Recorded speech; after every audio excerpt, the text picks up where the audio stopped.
listening to the No Labels, No Limits podcast with best-selling author Sarah Box, where you get the inside scoop on the steps action takers and decision makers take to align their purpose to their principles and achieve their goals in business and life. We focus on the mantra, no labels, no limits, no excuses. And now, without further ado, please welcome your commanding coach with plenty of chutzpah and heart, Sarah Box.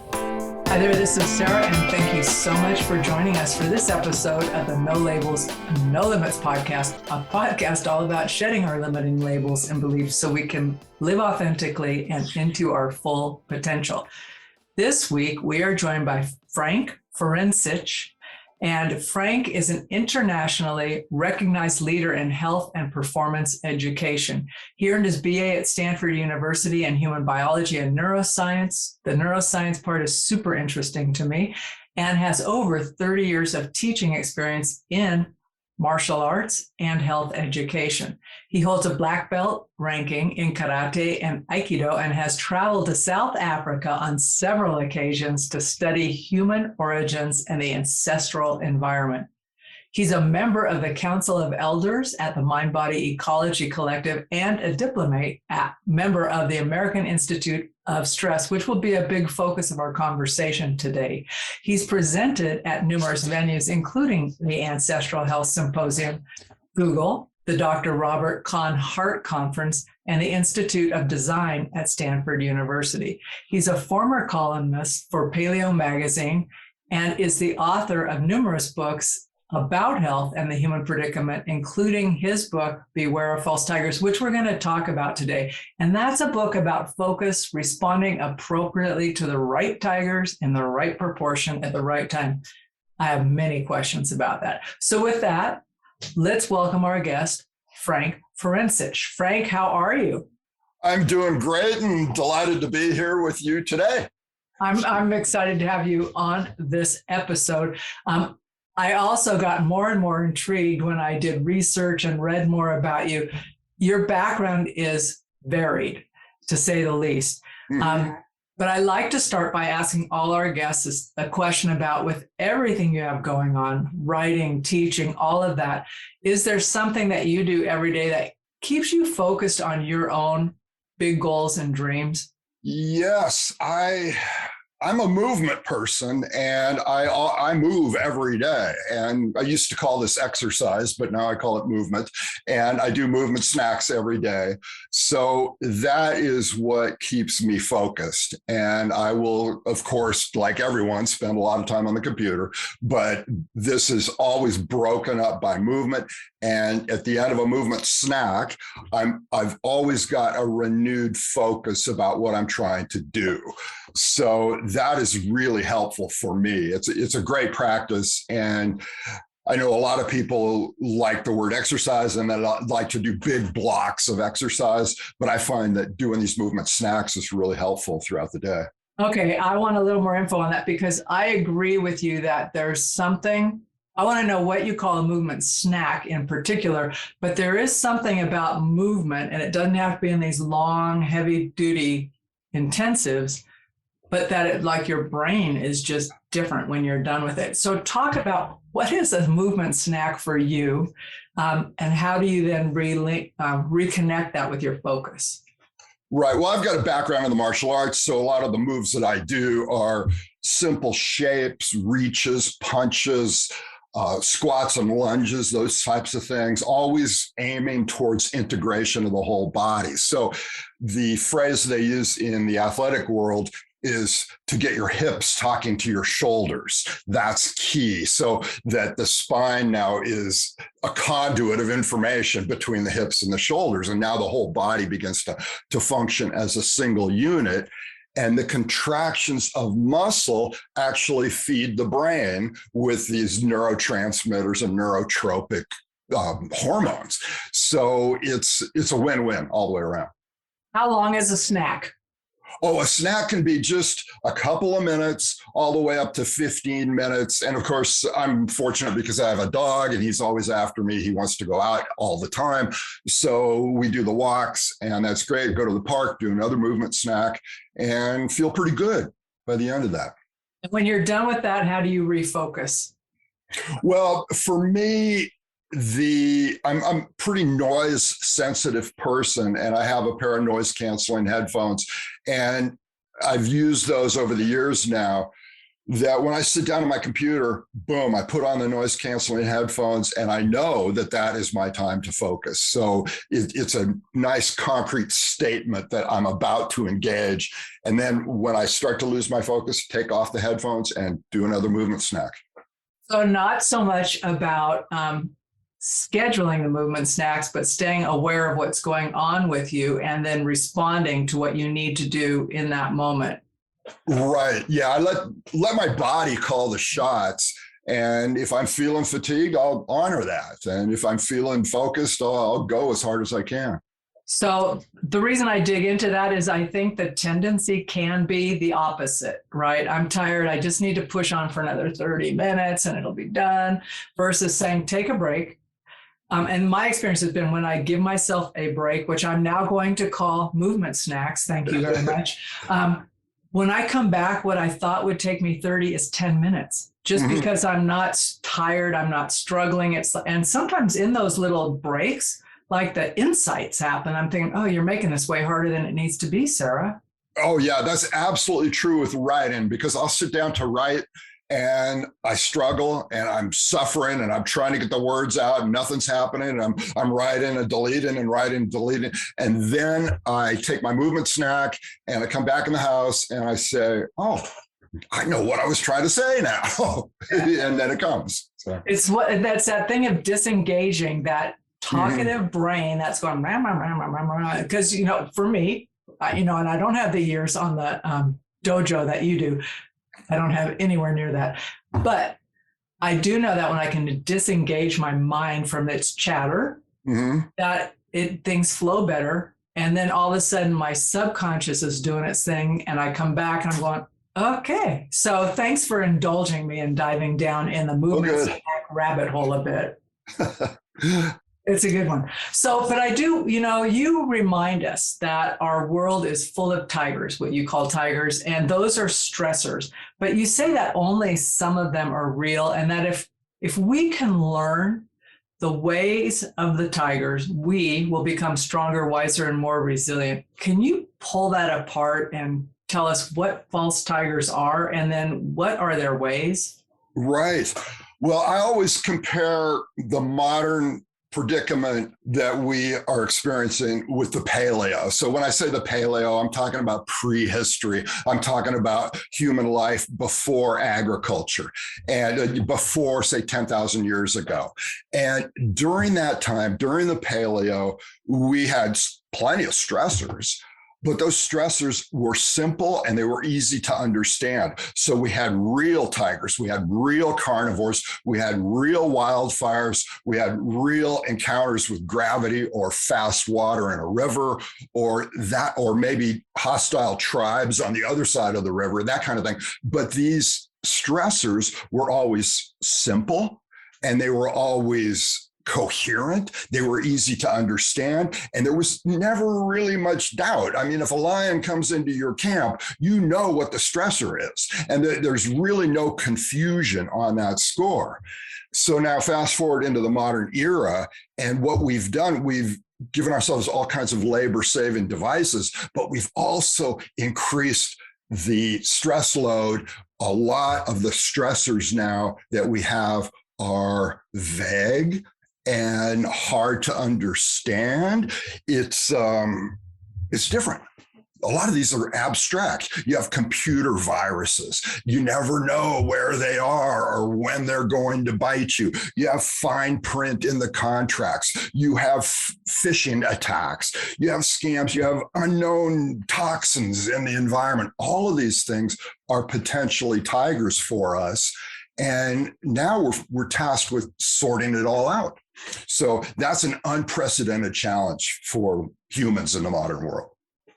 But how do we know the difference? Okay, so some of those stressors, the modern world stressors, a few of the many that you listed, right? Some of those are very real. I mean, they exist. That's what I mean. That real isn't not necessarily as an imminent, but they exist. We don't want to say, oh, that's not possible. It would never happen to me. So how do we sort the real from the false so that we can identify, or like for me, I'll use myself as example so that I can just go, that is not something to worry about now. I can feel my cortisol going up, my adrenaline. So how do we filter and sort that in our day-to-day living? Right. Well, the simplest answer to that is with science and with data and that type of thing. So for example, the classic example here is that our bodies are afraid of flying in airplanes. We think air travel is fundamentally dangerous.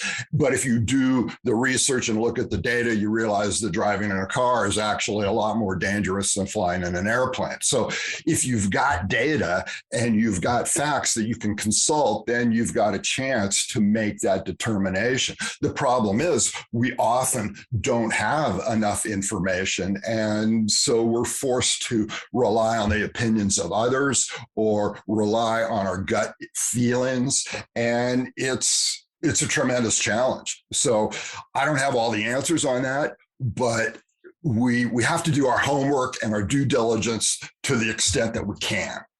And that's the place to start. Let's talk about some of the other stressors that, because, you know, it's a common conversation I have. In fact, I was just talking about it this morning with another leader. And we had this one set of plans that we were going to do in a couple months for a team. And she said, you know what, I'm looking at her own team. She goes, we are under so much stress. I've been paying attention to the conversations that in a different forum.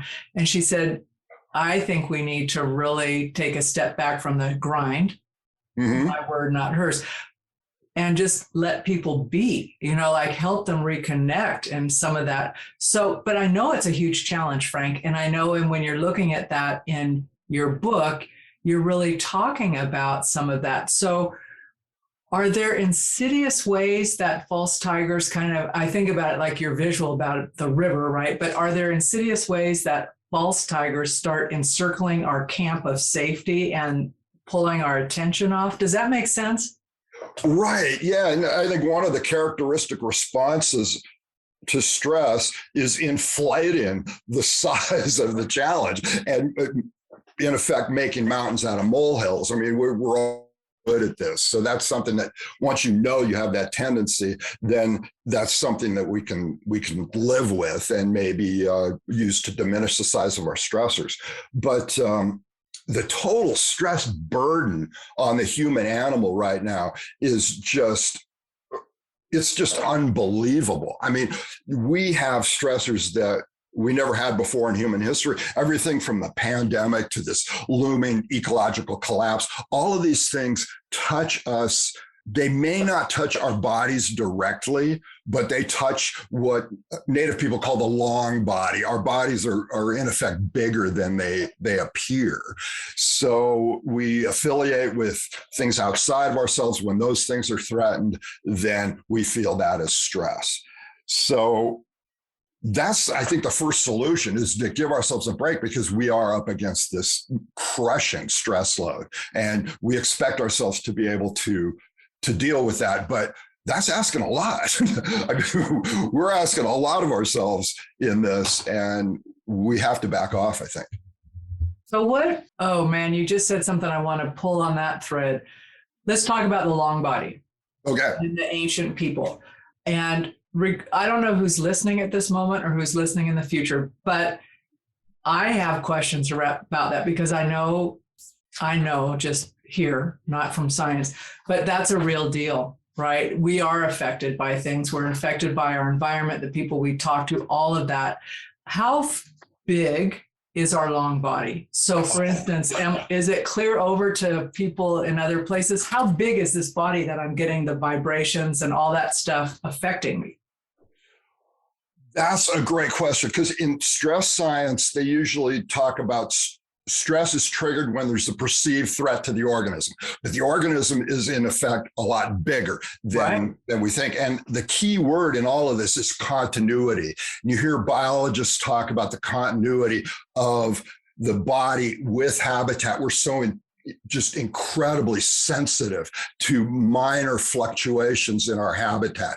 So when our habitat is under stress, for various reasons, we literally feel that in the body. And this is, native people talk about this all the time. They don't talk about the environment as being something outside of the body. They're always talking about continuity with the natural world.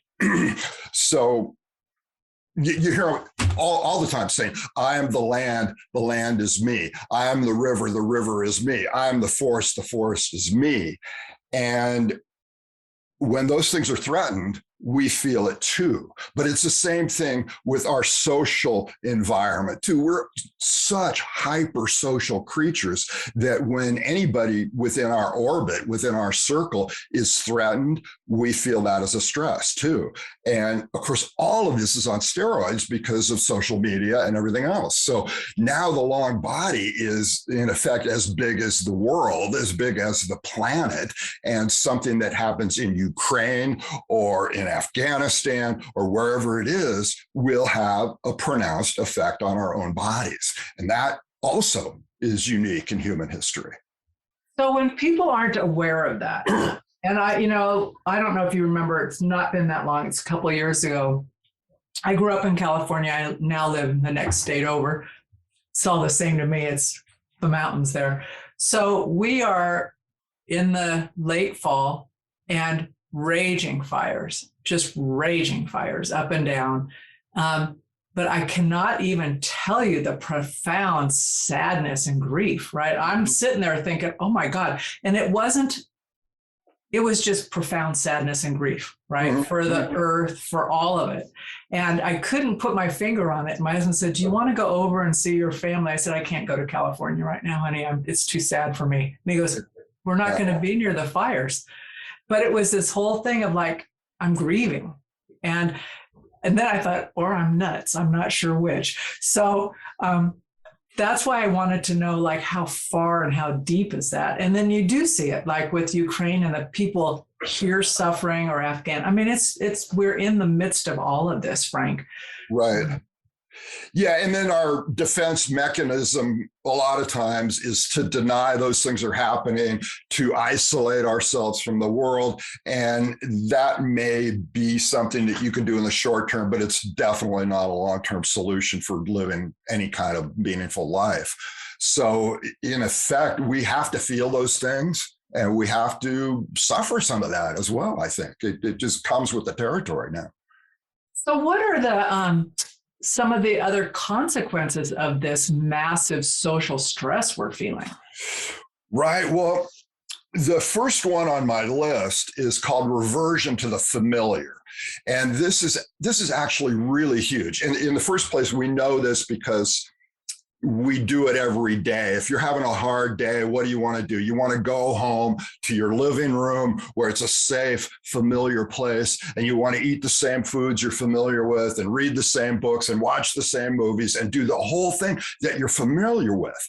And in a small dose, that's therapeutic. That's the way to do it. But when stress becomes so onerous that we revert to the familiar over and over and over again, we become incapable of creativity. And that's what we need so much right now in the world, is to have some kind of creative response to this. But no, we're stressed, and so we revert back to the familiar. That is a huge consequence, and we're not really talking about it. What have you seen as people do that? Like, what has been some of the outcomes from people reverting to the familiar? I call it holing up, basically. And right. However people define that for themselves, they hole up. They're not available. Right. Well, we go back to familiar culture, and a lot of people say, well, this is consumer culture that we go back to because we've been doing that for the last few decades. And here comes the climate crisis and the ecological crisis that is asking us to do something different. We say, well, no, I'm too stressed. I'm going to go back to consumer culture. And that is, that's not going to be productive to do that. So that's closely related to what we might call siege mentality and hoarding, where I notice a lot of people buying a lot more stuff than they really need. So they're turning their house into a little fortress, that kind of thing. Excess reactivity, people having hair triggers. And that's easy to see in politics all over the place. I mean, people getting far more reactive than we really need to. So those are some of the consequences. Yeah, I see that. And you can just see it in, I don't know if you've noticed this, but, you know, like if you're on the internet at all and we have a neighborhood app thing, but it's interesting to watch. The comments are so critical of everybody. I'm thinking, excuse me, this is useful for me when I can find a dog groomer or someone says I'm looking for my pet, but I don't want to hear rants, right? But they're like, it doesn't take much to get someone's feelers twisted, and then they just like, rawr. I'm going, what happened? Right. And the classic example now is the number of air rage incidents, the number of people who are going off on the airplanes. And we never used to see that. People always behave well on airplanes, and now everybody's got a hair trigger. So that's got nothing to do with masks or ideology or political affiliation. I think that's just stress. I think you're right, because I've seen totally great people under normal circumstances. All of a sudden I'm going, what the heck just happened to you, right? You're off the edge. So, but Frank, you know, one of the things you shared with me is that you recommend, or you have a tip for like teachers, coaches, trainers, anybody who works with people, parents, right? That you say we need to see and remember the autonomic nervous system, and in short, to treat people like animals. Right. What does that mean? I would love to be treated like we treat our dog. So. Yeah. And that's a funny turn of phrase, because a lot of people think that when you treat someone like an animal, you're treating them poorly. But no, in fact, what I'm trying to get at here is that, no, we need to be nice to people. And even more than that, we need to pay attention to their neurobiology and to pay attention to the autonomic nervous system, which, you know, a little refresher course here, going back to high school, the autonomic nervous system is this ancient wiring deep inside the body that will either drive our fight-flight mechanism, or it will allow us to go into a healing state of mind and body. And it operates like a teeter-totter. So one side is on and the other side is off. And that's fundamental to all these human interactions that we have. So if you're a teacher, a coach, a therapist, you want to know this. You want to know what people's autonomic nervous system is doing, because if they're in the sweet spot of stress, remember, stress is a frenemy. It can be good for you. If you're in the sweet spot of stress, then people learn better, they behave better, they're more creative, the whole thing. But once they go over the top of that curve, then they're going to have problems. So you have to take the animal into account in all of this. Questions about that so far. I may have another before you're done answering. Okay, so the teeter-totter, let's use that analogy. First of all, I don't think that it's necessarily it's not that it's not accepted. I think people don't acknowledge that stress can be good, because we've been like, we're under the siege of it, right? So we're thinking, I can't take any more stress. Talk a little bit about a few of the types of quote unquote good stressors in our lives. Right. And you mentioned something that's really important there, because in the standard narrative, in the popular culture, we tend to think that stress is uniformly bad, and just the utopian idea is just to get rid of it entirely. But that doesn't make any sense. You're going to have stress. Stress is good. It's most obvious in the world of athletic conditioning. That's what a coach does. A coach gets his athletes to suffer some stress, but just the right amount. That he wants them to train really hard on the athletic field or in the gym or wherever it is, and then to rest as deeply as possible. That's the athletic model. And when they are under the right amount of stress, they perform better, memory is better, cognition is better, everything about the organism runs better until you hit the tipping point. So that's what a good coach does. And I think it's the same thing for a good teacher, a good therapist. Push people until that golden spot where then you have to start backing off. So it's good to know there's a moment or there is a period, not necessarily just a bleep, but there's a period of some discomfort. Yes. Which stretches you. I'm using my language, not necessarily but you get a little bit of a stretch, and then you retreat from that, and then that no longer feels that's not as big of a discomfort next time you go into it, because it's familiar, and if it's a muscle, it's strengthened hopefully a little. So, but my question then would be, when you say that we need to treat people like animals, there's an implied sense that I need to be aware. So your example of like being aware of the autonomic nervous system, I need to slow down enough that I can watch your body language, listen to your breathing, watch your physical symptoms to go, holy cramoly, man, his veins are popping in his neck. He's about, really, sometimes you can be talking to someone, they look like this, and you're watching a vein or they're breathing and you're thinking they are so, or they're sitting like this. I'm going, okay, I've just pissed you off. Because you're trying to control yourself instead of talk. Right. And you can read between the lines with their conversation. You can pick up the cues on that. What we're seeing, though, in this domain is that a proposed solution to all of this is to measure people's cortisol levels, right? And that seems to be the holy grail for a lot of people. If we could measure their cortisol levels, we would know if they're in the sweet spot or not, and then we could adjust our curriculum accordingly. But that's a technical solution, and I think the human solution is better here. I think it's better to listen deeply and pay close attention to how the animal is doing. That'll tell us what we need to know.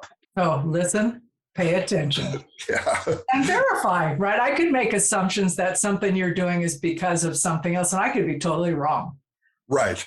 And you can expect certain changes in people's performance as they go deeper and deeper into stress. So let's say you're teaching music to a young person. You can expect their performance to be good early on in the session, and then you put them under a little more stress, ask them to play a little bit more complex passages, and eventually they're going to start to break down. Their performance will start to weaken, and then before that goes too far, then that's time for a break. So there's plenty of information there that we can work with. I like it. Okay, so I'm shifting gears a little bit on you here. Sure. I have two couple things. One, I watched one of your videos. It was so fun. And it was the one on your movement, right? It was your short video. So what I'm curious about is what some of this, what are the specific movements in that video for? And for folks who haven't seen it, it's called the Exuberant Animal Short Form. Yes. Which was so fun, but it's also big. I would describe the movements as big and opening, but I don't know what you intended them to be. Can you talk about that a bit? Sure. The purpose of that form is simply, part of it's borrowed from martial arts, part of it's borrowed from dance, but a lot of it is to take the body into extension. So this is another thing that we can observe in human body postures, is that when we spend a lot of time in flexion, where the shoulders come forward and now the spine is collapsing down onto the torso and the breathing is restricted and compressed, a lot of us live that way. And that flexed posture is associated with depression. It's associated with a feeling of helplessness and fatigue and just general yuckiness of our relationship with the world. So you might call it an epidemic of flexion in the modern world. And extension takes us in the opposite way entirely. And this is what dancers are often doing. They're saying, let's take the spine into extension. Let's stand up straight. Let's reach up and behind ourselves so that now the chest is opening up, the ribs are stretching out, and the breathing is free now. And it's a win-win for the body. So you might just call it a celebration of extension. And it feels good in a physical sense, but it's also spiritual too. Well, that's what it felt like doing it, right? Oh, good. It's very big. Well, and I am one of those people who, if I'm writing or on a computer, it's just over the course of a day, you start closing in. But I can't help but make a connection between that close or the flexion and with what you talked about, like mimicking that coming in and cocooning in our homes when we're overly stressed too. Absolutely. So, yeah. Psychically, it's a antidote to that, right? Coming like this says, I'm not a victim, right? I'm not having to close down. I'm not out of control, whatever, right? It can mean different things to whomever, but it was very, we'll put the link in the show notes, but folks, if you're listening, check it out. It's not a long video. He's got other videos, check those out too. But I just thought this was fun. But it did make me want to ask you, what has the impact of martial arts been on your life and how you've gone forward? Because there is a philosophy behind the arts. Sure. Yes. Yeah, I'd be happy to talk about that. And I guess the first thing I would say is that there's a huge diversity in the martial art world. So it's hard to make generalizations. Yeah, there's everything from street survival all the way up to the most spiritual stuff you could imagine. But for me, the inspiration was primarily educational and getting the opportunity to study with some amazing teachers, both men and women, people who are really taking a good hard look at the human condition and using the martial arts as a metaphor for how to touch the world. And that is really exciting because you have some people who are hard style teachers and they talk about punching and kicking and that kind of thing. Other people, soft style teachers and using those metaphors. But it's been the best educational experience for me that I could even imagine, because you're moving your body with other people, and then you stop and you listen to the teacher, and everybody's on the same page. Everybody's focused. There's no electronic devices. There's no announcements over the PA system. There's no clock on the wall. There's nothing except you and the teacher. And that's been the best education model that I've ever encountered. And so how many years have you been doing this? Well, I did it pretty intensively for 15 years, I would say. And then I started to explore some other avenues, including massage school and rock climbing and a few other things. But I still have my hand in it. Yeah, so that's why I asked. I mean, partly because of what you just described about the environment of learning, right? Yes. The different styles and applying that to life. I was just curious how that you carried that or have carried that forward into everything else you're doing. Right. And it even carries over into design of a dwelling or a classroom. I can see your dwelling there is very simple, very Zen-like. And I'm going, yeah, that's the kind of place that I could do some good work in. I mean, it goes way beyond just the physical arts. Yeah. Yep. That was my experience in the short amount of time that I practiced that. And the fact that I realized I could do aikido better than jujitsu.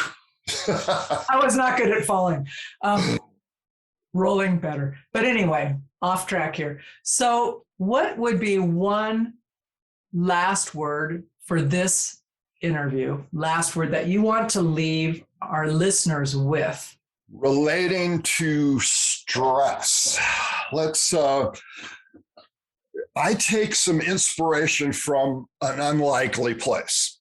I read a book by a guy who's a teacher of screenwriters in Hollywood. And his name's Robert McKee, and he's taught all the big screenwriters and all the major blockbuster movies that we've seen over the last 20 years, he's had a hand in. And he talks a lot about character development. And you sit down, you watch the movie, and you're curious about the protagonist. Who is this person? What kind of character do they have? How are they going to unfold during the course of the movie? And what McKee says is that the way you reveal character in a movie or a screenplay or a book is that you put that person under increasing levels of stress. And it doesn't matter whether it's an action adventure movie or a romantic comedy, it's all the same, because now you have more and more stress on the protagonist. And by the time that you get to an hour and a half or 2 hours now, you know the character of your protagonist. And you know that precisely because that person was under stress. So this reframes everything for us, because now stress is not some onerous thing that we're trying to get rid of. No, stress is what illuminates our character. And in that sense, it's welcome. And we can remember this every time we're feeling lousy and feeling like I'm just hopeless, I can't do it. You can still conduct yourself with dignity and still stay engaged. Yes, you're under stress. That's what the screenwriter wrote for you. And so you can still perform. And now you're getting to learn who you are. And that's, we pay good money for that, right? Well, stress will teach you that. So stress is a friend of me. Stress is a teacher. And it's valuable, incredibly valuable. Frank, I can't think of a better way to end this discussion than on that words of wisdom and reframe. That was super powerful. I want to thank you for being a guest on the No Labels, No Limits podcast, and for sharing your wisdom and experiences and be willing to go all over the map in a conversation.